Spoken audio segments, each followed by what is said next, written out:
Welcome to Learning Through Math, the podcast. I'm Laura at I Teach the Y. I'm Karina at Mrs. Cousins 5. Our mission is to inspire ourselves and others to keep learning and improving with passion. And hugs! You can find us at learningthroughmath.com and on Twitter at Laura and Karina. Come and join us on this journey of learning.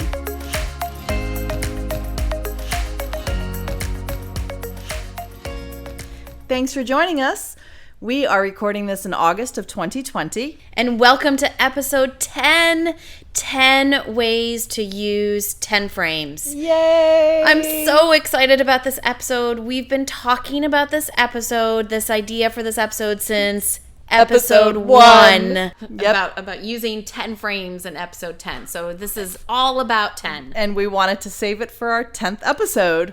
We want to give a shout out to Chris from California. Thanks for listening to our podcast and giving us such positive feedback. We were so excited. Because we don't know who we're reaching. Right. And I know, Laura, you had some things to say. You were reflecting on last episode. I was. The one thing that I really wanted to say was I said I was listening to a podcast, and I wanted to let everybody know which podcast I was listening to. It's Making Math Moments That Matter. I was a guest speaker on episode 46. How do I spark a love of learning in my fellow educators? A math mentoring moment. So if you want to listen to me a little more, you can go to that one. But the episode that I was really thinking about with our last episode was their episode 21 with Dr. Peter Liljedahl. His Building Thinking Classrooms really did change my trajectory of teaching, which I think ended up influencing yours. Yes, yeah. And in October, his book, Building Thinking Classrooms, comes out, and I literally can't wait for that book. You bookaholic. Little bit. Yeah. Shout out to Kyle and John, though. I love that they're both Canadian. I'm Canadian, so I just want to shout out to Canadians who are changing the world in math instruction. I love it. They put such great content out there, and you know, you have a special bond with them because of that. They don't even know about me, though. They know about you. Well, they'll know about you now. They will. So let's jump into today's topic. 10 ways to use TenFrames. So here we go. Number 1, Numbersense routines. That's the big one. Besides our last one, but I think yes. Really. Yes. Numbersense routine. One thing I also wanted to say is that TenFrames are not just a tool that can be used in K through 2 classrooms. That's right. We are really going to discuss today how to use it in upper elementary and beyond. Even in middle. In middle school as well. I bet you some high school teachers could use it too. Absolutely. Because it's just a tool. Right. Mm-hmm. Yeah, I'm thinking even algebra, they could probably figure out some way to use it, right? We're really trying to just rethink the way we use this tool. And think out of the box. Yes. Or the TenFrame. Yeah.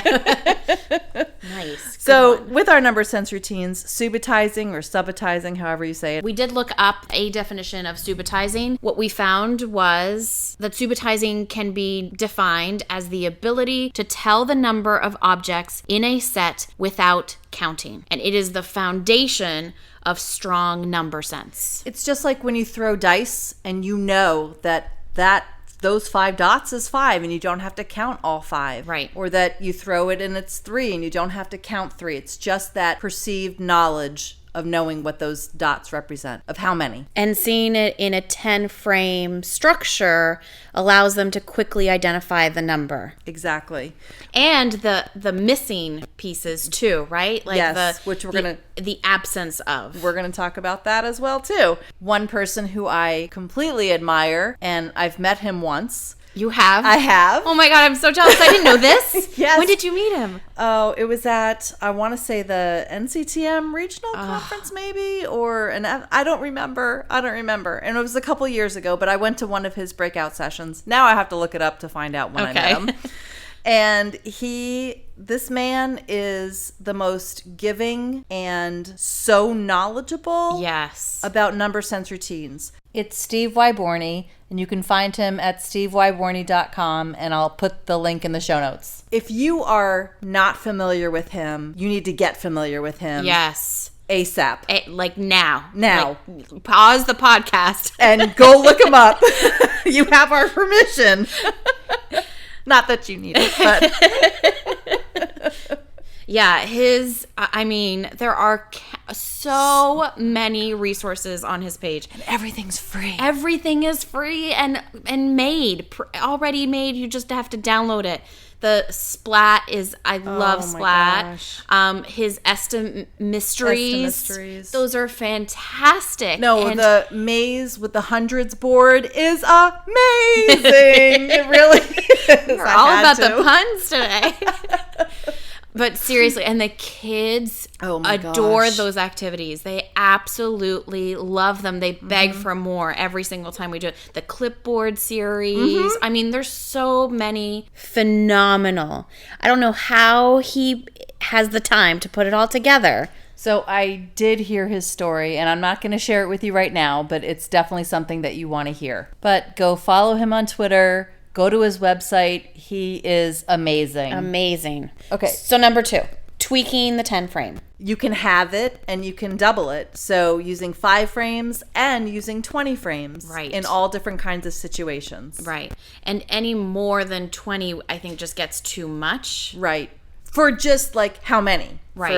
For that. Doubling and halving is one of my most favorite multiplication strategies. Yes. I don't know. No, I love it. And it's not something that I learned as a kid. No. That's something that just like recently, within the last 5 years, I would say, is something that I learned. Yep. And what a shame that that's not like out there. Right. Number 3 is making 10 Right. or making 5 or making 20. I think of it as, maybe there's 3 in a 5 frame and you say, how many more does it take to get to 5? Right. Or you have so many in the tens frame and you say, how many more does it take to get to 10? And so on and so forth. So that really, those are for our like K1 and 2 standards. Yes.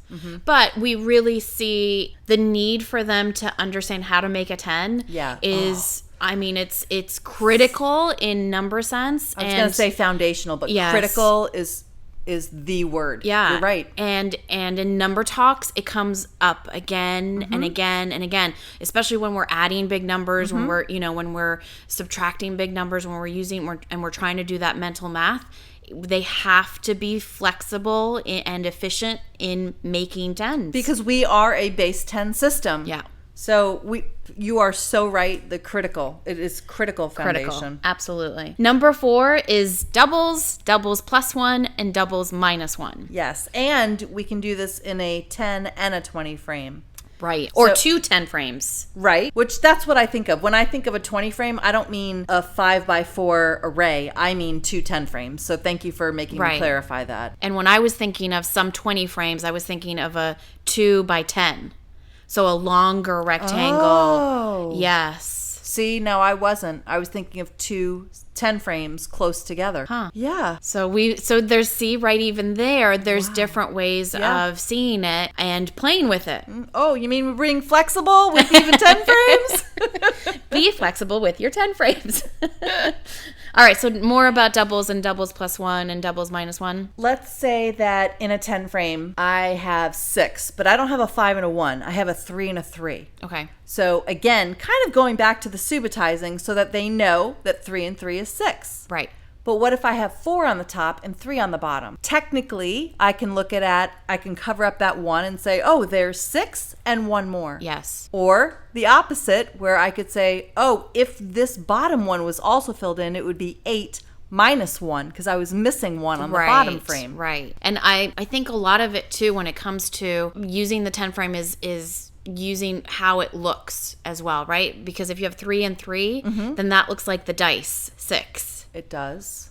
As opposed to the first full row and one more. Yeah. Yep. So you have to be strategic with how you're placing it. But then again, you want to play around with that too, because you don't want to always show the kids a 6 that's 3 and 3. Okay, two things just popped in my head. Okay. Because we know that math is all about making connections. So that whole dice thing that you just said about making connections, that's what popped in my mind. But then when you just said you don't always want them to see, you don't always want to have it horizontal. Yes. You want to take the TenFrame and make it vertical as well. Yes. And that's just like number lines. I was just going to say, that's with every visual representation. Yeah. Because, and I know you've done this in your classroom as well as I've done, I've taken a sheet of paper. Yeah. Just a blank sheet of copy paper with fifth graders, and I'll hold it where it's the horizontal is more of the base. Yep. And I'll ask the kids, is this a rectangle? And they'll say yes. And then I change the orientation. I make it vertical. And I ask them again. And they say no. They say no. Yeah. And not even just, and you can like put it on a slight diagonal. Yes. And then all of a sudden it's a different shape. How is it a No, different it shape? It's still a rectangle. Yes. Yep. Yeah. I told you this was going to be a good episode. Yes.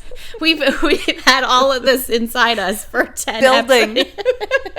10 weeks we've been waiting. Yes. All right. Number 5 is about skip counting. Taking that TenFrame and using it for skip counting. Not only taking the TenFrame and for skip counting by, let's say, 2s or 3s or 4s or 5s or whatever, but taking multiple TenFrames and being able to skip count by 10s. So even if you had something like 48, you would have 4 solid TenFrames and then 8 in the last TenFrame. So the kids could, again, subitize, right? That's 40. I do want to give a shout out to Math Recovery because right now I'm in the middle of Math Recovery Specialist Part 1 training, and some of the ideas that I'm sharing is from their website, and I will link their website to the show notes. If you're not familiar with the U.S. Math Recovery Council, again, that's another place where you would want to go to get more information for yourself, or even ideas, or I'm not going to say the G word yet because that's number 10. Yeah. I'm going to save that. Save it. But where you'll get free resources. I haven't checked out that website, so I have to go on there. Okay. That's on my to-do list then. I gotcha. Our 6th way to use TenFrames is with operations.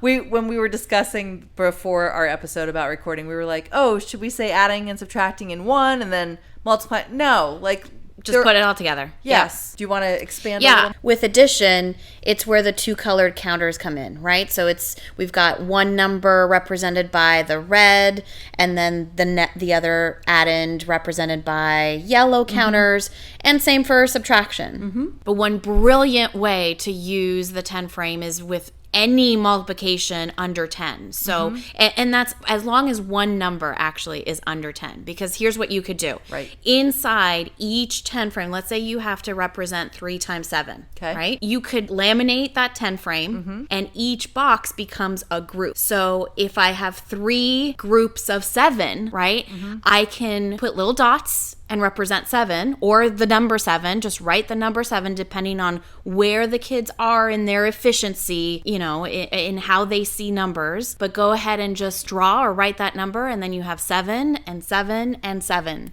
I do remember it was Berkeley Everett, which again, I'll link in the show notes. Again, if you're not following him, you're missing out. Oh, his short little visual videos are amazing. Our 7th way is place value. I'm really excited about this one because truth be told, this is something that I'm just still learning, and I'm pushing myself to think of a different way of using TenFrames because I haven't really utilized them in the classroom. Only the traditional ways, like right, with the little kids. Right, not in 5th grade. Right. What I've seen in my research of like how to create this visual using TenFrames and place value and how to combine them together is with using place value discs. Now tell me where you bought your place value discs and they're still in the bag. Yeah. I found mine at the dollar section at Target. The dollar spot. The dollar spot, which I love. I always stop by. But yeah, there was just a container of, I don't even know how many, a little container, $1, and they're in my closet because last year I didn't know what to do with them. I'm like, this looks like a great tool, but I'm not sure how I'm going to use it yet. If you have a place value chart with TenFrames inside, each 10 frame could represent a different place value. In the ones column, once that ones column is filled, right, that place or that once the 10 frame is filled in that ones column, it now gets a new name, right? It gets regrouped into a 10. 110. 110. So what I'm envisioning in the classroom and how I'm going to use this is maybe have different color 10 frames that represent different place values. Okay. Does that make sense? Yes, and I can't wait to see what this looks like. I know. I'm really excited because I think that it will, hopefully it will start to make more sense for the kids as they regroup. Right. It's just a different way of thinking about it. And a different visual representation. Right. From our CRA, it's the R part. Yeah. And it'll be concrete, hopefully, Yes. because then they can actually manipulate and move and see it in a different way. Which then leads us into the 10 times and 1/10 of. You have to share your story. Okay. I've been keeping my bubble very tiny during this COVID time. So one of my friends comes over with her daughter, and I have Easter eggs, which I've used in the classroom for many different things. And her 4-year-old saw them, so of course, yes, go in. I still had some of my previous questions in there that I used with my 5th graders, and I gave that batch of eggs to them to take home. I was like, she loves them, go ahead, take them. So my friend opens up one of the eggs, takes out one of the pink slips, and I'm just going to say that my friend is very math phobic, and she knows it. She would tell you. I'm not going to tell you who it is, but unfortunately, she did not have a good relationship with math growing up. However, things are changing. So she sent me a picture of the question that was in there, and she was like, I'm out. And it was one of the 1/10 of or 10 times as many. And at that moment, I think I FaceTimed her, or I did this through pictures or something over text. Yeah. I drew a 10 frame, and I was explaining how to transfer the paper question to this 10 frame of, well, if this circle right here represents 10, I literally drew one circle in the 10 frame. Yeah. And I said, if this represents 10, what does the whole 10 frame represent? And she said 100. And I said, okay, so if this one circle, I didn't redraw anything, I just pointed. I said, okay, so if this one circle represents 100, what does the whole 10 frame, and I don't think I said 10 frame to her, I just said, what is the whole thing? If it was all filled in, what would it represent? And she said 1,000. Wow. And I think the question on the paper went to either 10,000 or 100,000. But after that, it was like a light bulb came on for me to say, oh my God, I've never used this tool with my 5th graders to show 1/10 of and 10 times as many. Which is such a difficult concept. So I think maybe that when you told me that story, I think that's what made me kind of think about how can I use this for place value that would be powerful? Right. Because it is so hard for them. We do that all year. Yes. That practice of 1/10 of and 10 times. And it shouldn't be, right? That I feel like it shouldn't be that tricky because place value is in every grade level. Yes. But obviously they're missing something along the way. I think it's that visual connection, that visual representation. So I'm hoping when we start, because we know we're going to start with place value, right? Yes. That's what we always start with. Yep. That's going to be another tool in our toolbox that we can use with the kids. Absolutely. So maybe if you start with the place value discs, and I start with the 10 frame, and we kind of compare and see what happens. Sure, sounds good. Little experiment. Because we're jumpers. We'll just try it. That's right. Number 9, we were thinking more towards, it could start in 4th grade, 5th grade, but and definitely go up higher. High school. And our thinking was to use it for fractions, decimals, and percentages and converting between the 3. Of course, with percentage, you can see how the 10 I don't even think it has to be conversions. I think we can just use it as a tool in fractions of base 10. Yeah. As decimals, which are already, and percentages. Right. But it would be a nice transition to go between the three, right? To convert them. I wonder if any middle or high school teachers have ever taught fractions, decimals, and percents using a TenFrame. If you have, please contact us. And show us pictures. I would love to see how it's done. Now we're moving to number 10, the G word. We're going to say it at the same time. 1, 2, 3. Games! There are many exponential 10 to the 10, right? Times games that are available out there, ideas of games that you could have the kids create. Yes. Depending on what you're doing with what unit, with what concepts. I mean, it's honestly, the possibilities are endless here. So one game that I had brought back to your attention, because we've both been familiar with this, is the game of garbage or trash. Yeah. And I literally took a big sheet of paper. I just drew out 10, like a TenFrame, but the size of playing cards. And as we started the game, I was like, oh, I think we're supposed to both have our own, but we adapted it and made it so that we could just play together, and whoever turned the last card, quote, won. Right. You know? Right. But that was fun. Even for just a quick memory. So back in kindergarten through high school, please, if you want to get a concept across, have the kids play games. There is literally no reason for most of the things that we teach that kids have to do, quote, exercises. They don't have to practice 800 times. No. Do you use the dice game, the Yahtzee Powers of 10 from the Georgia site? Yes, I have. Okay, I'm going to link that one as well. And again, it's just so that they don't have to sit and just use paper and pencil and be bored to death. Yeah. Worksheet them to death. I'll add that one in the show notes too. Our challenge for this week, we would love for you to try and use the TenFrame in a new way. Yep. It could be one of the ones we've mentioned. Mm-hmm. It could be one that as you were listening to our conversation, it sparked an idea. Mm-hmm. But just think of how else could you use this tool in your classroom. And we would love to see pictures. Please tag us.